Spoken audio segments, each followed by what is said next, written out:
Äsken laulettiin Jumala loi auringon, kuun, tähdet ja puut. Jumala on luonut maailman ja Jumala loi valon ja taivaan ja maan ja veden, kasvit ja auringon ja kuun ja linnut, eläimet ja ihmisen ja lepopäivä. Siinä on valo, maa, kasvit, aurinko, puu, linnut, kalat ja ihmiset. Jumala loi. Ja kun maa oli valmis, niin siellä oli jo eläimiä paljon, niin sitten vielä puuttui ihminen.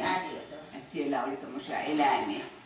Tunnetteko mitä eläimiä? Lammas. No siinä on lammas, joo. Siinä on vähän kiiltäviä, kun oli niin uusia, kaikki oli uutta. Lammas, mää. Sanotaan kaikki vaikka mää. Mää. Mää, se on lammas. Niin sitten Jumala loi myöskin ihmisen. Jumala otti savea ja rupesi tekemään. Jumala otti maasta tomua ja sitten Jumala puhalsi ihmisen. Jumala puhalsi hengen ihmiseen.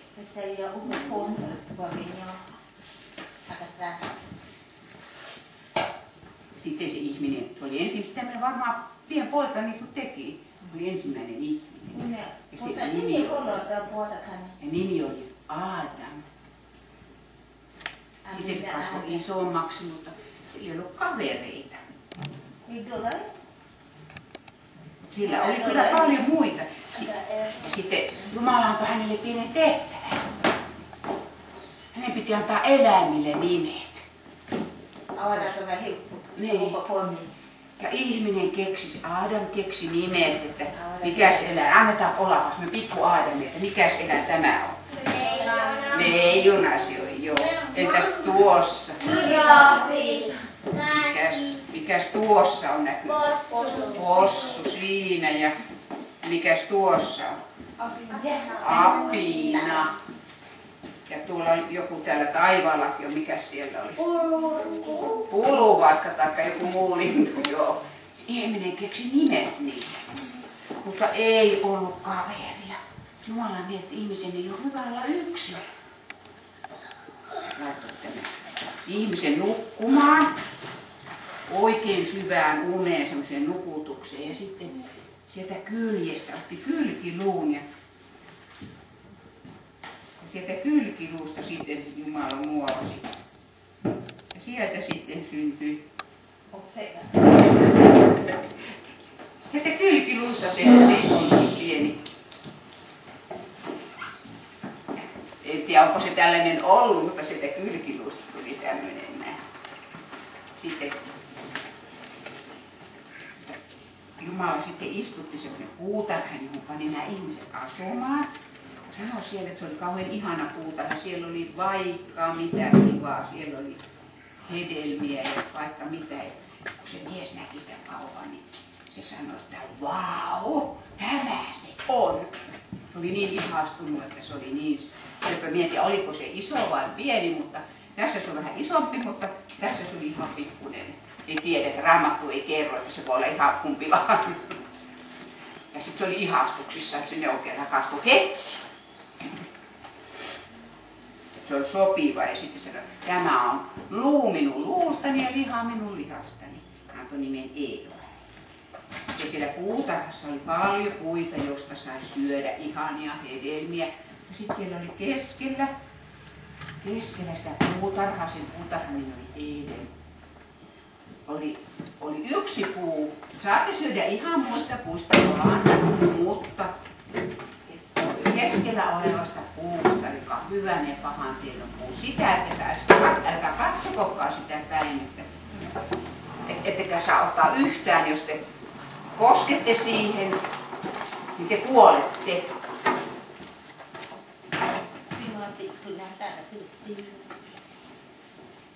Sitten eräänä päivänä tämä nainen Eeva oli kävelemässä siellä ja varmaan hän keräsi hedelmiä, että ne vaikka yhdessä söisivät sen Aadamin kanssa hedelmiä niin kuin välipalaksi.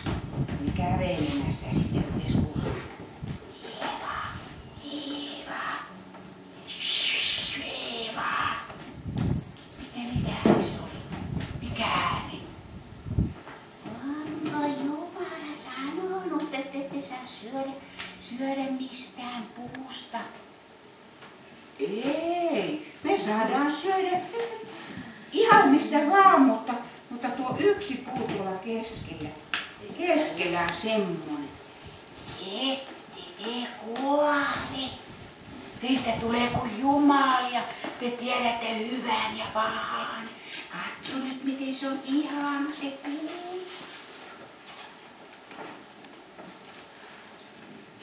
Ja se Eeva repanappasi katsoa. Ja se oli ihana. Teistä tulee kuin Jumala. Niin, mutta Aadam on sanonut, että ei saa syödä. Ette te kuole. Katso nyt, miten se on ihana puu. Teistä tulee niin viisata, tiedätte kaiken. Ja silloin.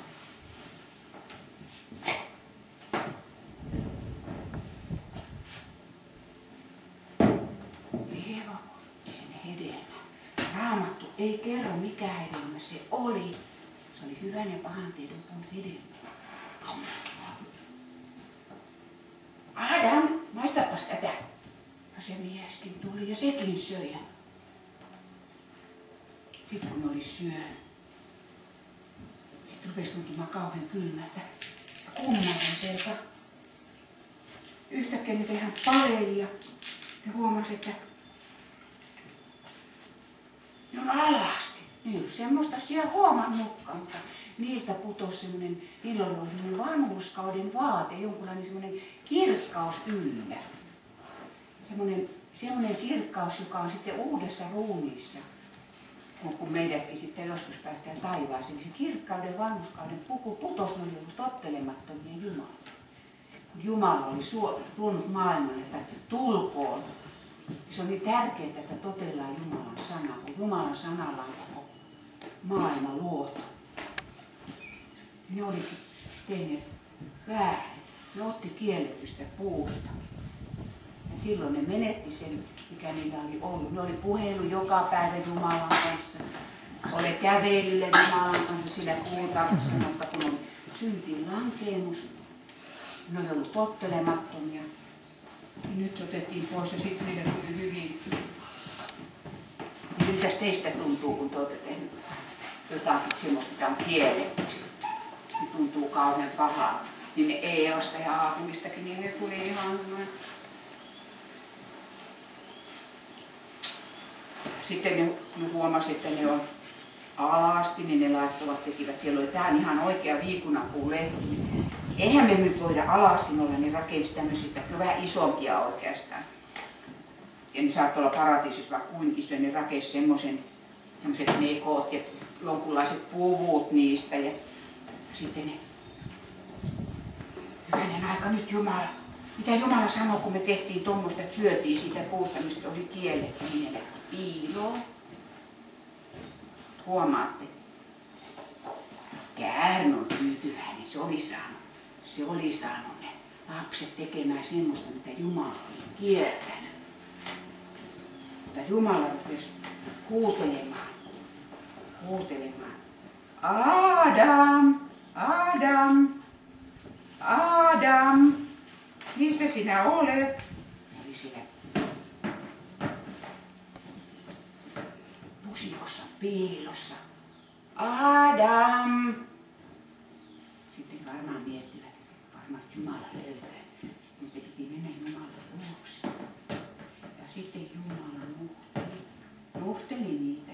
Mutta ajatelkaa, kun oli syntiin lankeemus, niin niihin tuli semmoinen synti. Ja se synti tarkoittaa, että me ollaan kapinassa Jumalaa vastaan. Me tahdotaan eri asioita kuin Jumala. Ja me iloitaan eri asioista, mitä Jumala iloitsee. Että siihen tuli semmoinen, se käärmeen tottelemattomuuden mukana tuli se kaikkea semmoista, mikä on pahasta lähtöisin. ne päätti, kun huudet, mennään Jumalan luokse. Ja sitten ne meni ja Jumala nuhteli, että voi teitä, että nyt teille tulee rangaistus. Että Adam, miksi sinä söit siitä puusta? No se nainen, jonka sinä minulle annoit, se antoi minulle. Sitten Jumala käy Eevan puoleen. Miksi sinä söit siitä puusta? No käärme viekotteli minut. Niin sitten Jumala antoi heti käärmeelle rangaistuksen. Kerran sinä sen teet, sinä et saakaan enää olla tänne pystyasennossa, vaan sinun pitää madella maassa. Ja niellä tuo mua, mitä tulee, kun sinä matelet. Ja se on sinun rangaistuksesi. Ja nainen, että kun sinä saat lapsia, niin sillä on kipu, että sinun pitää kivulla synnyttämään ne lapset. Ja Aadamille siis Jumala sanoi, että nyt sinun täytyy tehdä kovasti työtä. Sinut pantiin viljelemään ja varjelemaan tätä Edeniä. Ja myöskin, ettei kukaan ota kielletystä puusta. Jumala oli käskenyt Aadamille, että vahdi sinä, ettei kukaan sitä syö. Se ei se yhtään torunut Eevaa, vaan se itsekin. Ja nyt sinä joudut, sieltä rikkaruohot kasvaa sinulle siitä maasta ja joudut tekemään kovasti työtä, että saat ruoan sieltä, että kasvaa vilja ja hedelmät ja muuta. Ja sitten vielä ne ajatteli, nyt ette saa olla täällä paratiisissa, vaan teidän pitää lähteä pois täältä. Sinne pantiin kerubi vartioimaan. Se on semmoinen, kerubi on semmoinen Jumalan läsnäolon enkeli. Sillä annettiin vällikkyvä miekka, se miekka vällikky ja on siellä paratiisin portilla. Että ei kukaan sinne pääse, jos on enkeli vartioimassa, niin ei varmasti kukaan pääse ohi luikertelemaan siitä. Ja nyt menette pois täältä ja rupeatte tekemään raskasta työtä. Ja tässä vielä on yksi kuva, että hoijakkaa, kun ne tekee kovasti työtä.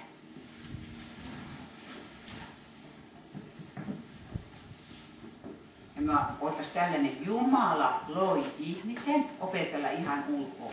Jumala loi ihmisen, mieheksi ja naiseksi hän hänet loi. Mieheksi ja naiseksi hän hänet loi. Jumala loi ihmisen.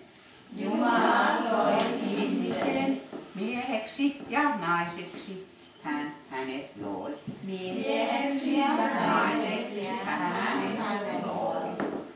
Nyt voitaisiin uudestaan vielä laulaa se Jumala loi auringon kuun, että mitä siinä oli, että nyt on kerrottu millä tavalla paha on tullut maailmaan, se tuli käärmeen kautta, mutta myöskin, että Jumala teki maailman hyväksi.